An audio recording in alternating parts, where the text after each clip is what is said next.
Hello.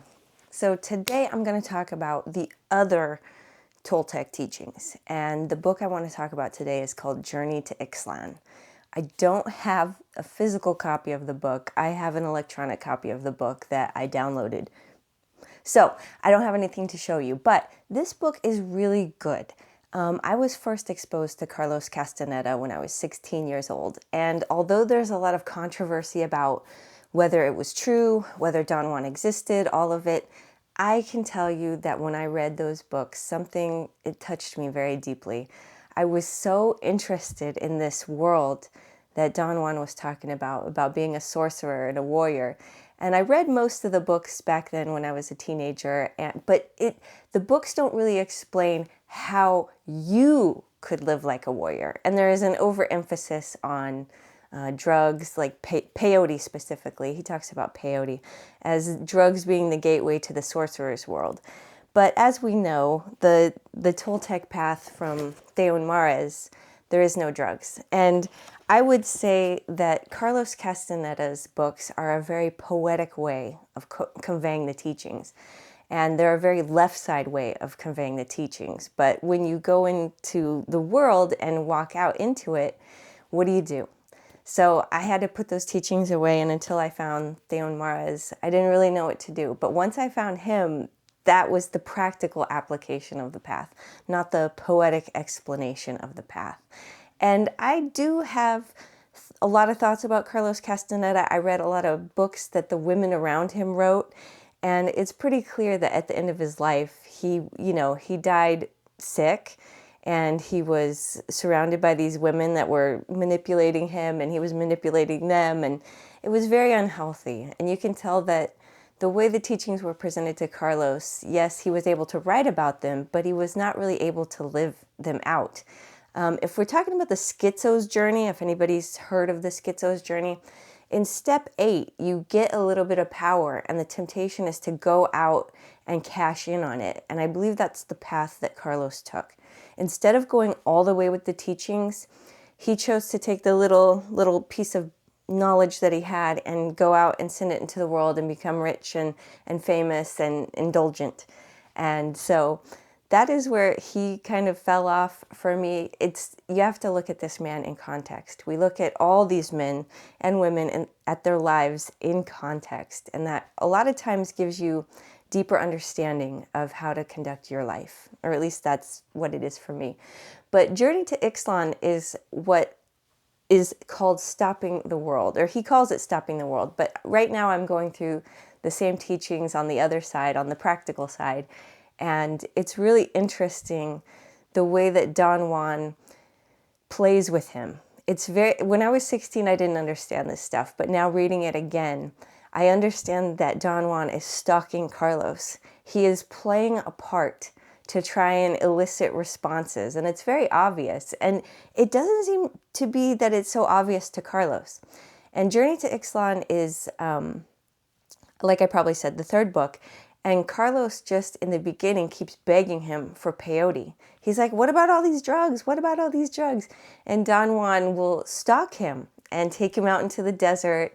And I don't know exactly how powerful Don Juan was, or if he existed or whatnot, but he takes him out into the desert, and then they see mysterious creatures, there's storms that come up, and these are kind of symbolic representations of the practical side of the teachings. It's very poetic, it's very adventurous, but it doesn't have a lot of stuff that we can bring into the world. But although, besides that, I still enjoy the books. It's funny, Don Juan is a very great character to read and to think about and just try and understand. Was he real? Was he not? Was it just a hallucination? It's hard to say. And in this book, Don Juan it's earlier. This is like one of the first meetings he had with Don Juan. And Don Juan portrays himself as a sorcerer. But in the later books, he kind of says, yeah, I was playing a part, we're really seers. And so it's kind of hard to put in perspective, because people are lured onto the path with the promise of fame and riches or magical powers. But yet most people don't understand what those things are. And it's very clear in the book that Carlos does not understand what those things are. He just sees the glamorous side of the teachings of, having power at your command and maybe being able to levitate or to walk across the desert. A lot of the exercises Don Juan puts him through are about like how to walk through the desert at night or how to find a safe place to rest. And it all comes across as very esoteric and interesting. One of the points I think that is true is he talks about that your eyes need to be able to move around. And I think there's a physical component to this. I think if you have eye tension, it would do you well to like look up videos about how to relax the muscles around your eyes, because the warrior's path is a lot about fluidity. And, there are certain passages that tell you to be able to keep your eyes looking around. And I have a lot of muscle tension in my body, and I've done a lot of work about releasing it. And I think that when your eyes are able to move more freely, it does widen your perception. So it's always very mysterious to me, the connection between the physical and the spiritual, because they're intertwined.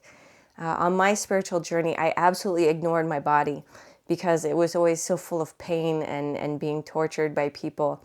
And so that really set me back. When I had to quit my job, it was because I physically could not go on anymore. And so I do just want to bring up the point. I think there is something to the physical health and tonal of the body and the mind. So, you can kind of look at those exercises as somewhat being practical, but then yet again, there was like a scene where he takes him out into the desert and all of a sudden everything starts shaking and rattling, and then he sees this fog bridge. And then Don Juan tells him, well, if you wanted to cross that, you'd get your power, but you're not powerful enough yet. And it's all very esoteric and colorful and psychedelic, but that was the time. That was the season of the time. In the 70s, when this book was released, people were very much interested in hallucinogens and the effects that hallucinogens could have in opening your mind. And I think I agree with Theon that ultimately it's not good. You get addicted to those sessions of heightened awareness, and it doesn't really get you anywhere. The thing that really gets you somewhere is facing your pain. And I think drugs is a way of short-circuiting that. All these mysterious trips, all these monsters. What was the end effect on Carlos's life? At the end of his life, he died a pathetic man. And then at the end of this book, why it's called Journey to Ixtlan, Don Juan has a friend, and the friend, him and the friend are kind of effing with Carlos. And they said, okay, they talk about the journey to Ixtlan, but it's kind of like a riddle. It's a very Zen Buddhist kind of story. And then they say, okay, well, that's Ixtlan, right? If you want to get there, get to your power, it's there. And at the end, Carlos ends up driving off in the opposite direction because he knew he wasn't ready. Because he wasn't ready to face his pain. Throughout the book, Carlos is insecure. He thinks Don Juan's messing with him, which he is, but he's doing it for a purpose. And, he's still clinging to his beliefs about who he should be, what it means to be a man. And this book is concerned with stopping the world. And stopping the world is about stopping your preconceived notions of what the world is. And he doesn't really say it straight out like that. He just kind of messes with Carlos's perception to get him to drop his view of the world. But really, I think when it's a more internal process, it's deeper and more interesting. And then I have, when I study things like this, I always keep an index card around.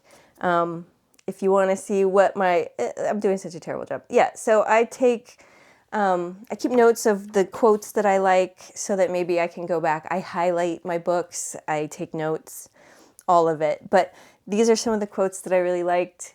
We are men, and we deserve the lot of men: joy, pain, sadness, and struggle. The natures of one's acts do not matter as long as one acted as a warrior.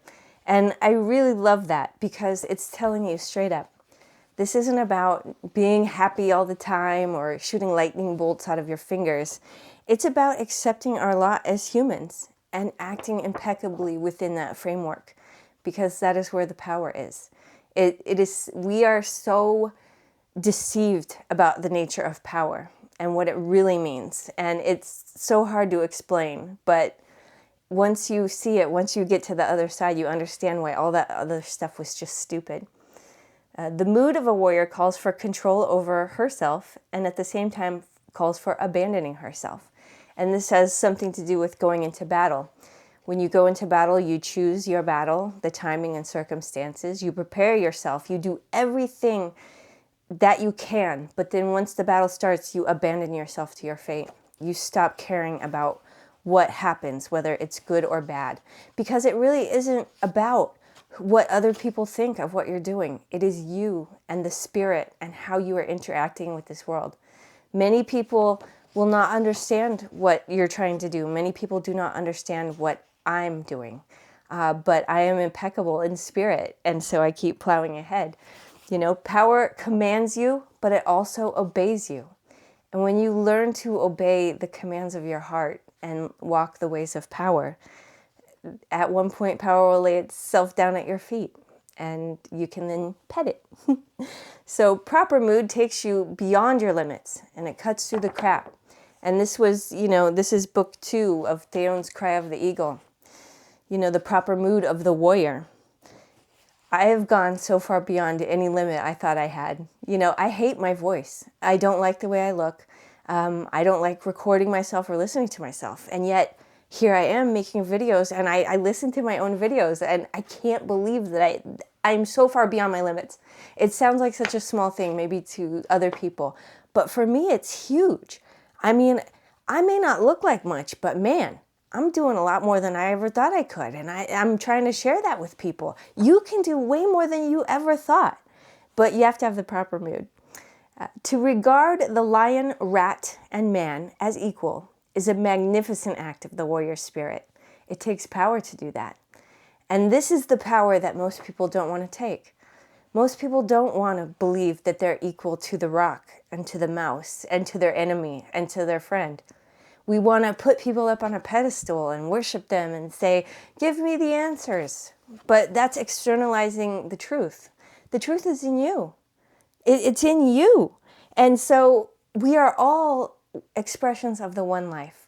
And the mouse has its own path, and you have your path. We are all just aspects of manifested life. We are all equal. We are all one. We are all here. And yet that's something that many people will not acknowledge.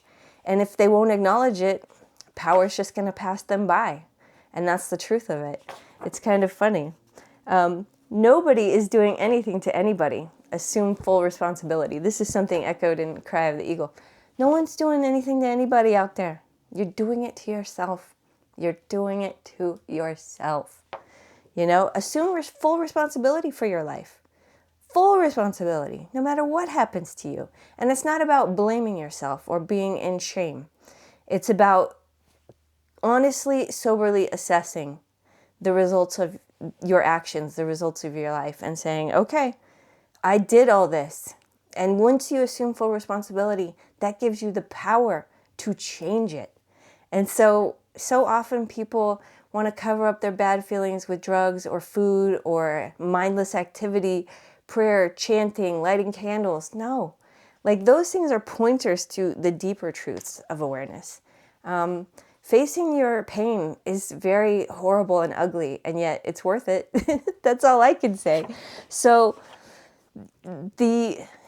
Theon's teachings are more practical, and Carlos's teachings are fantastical.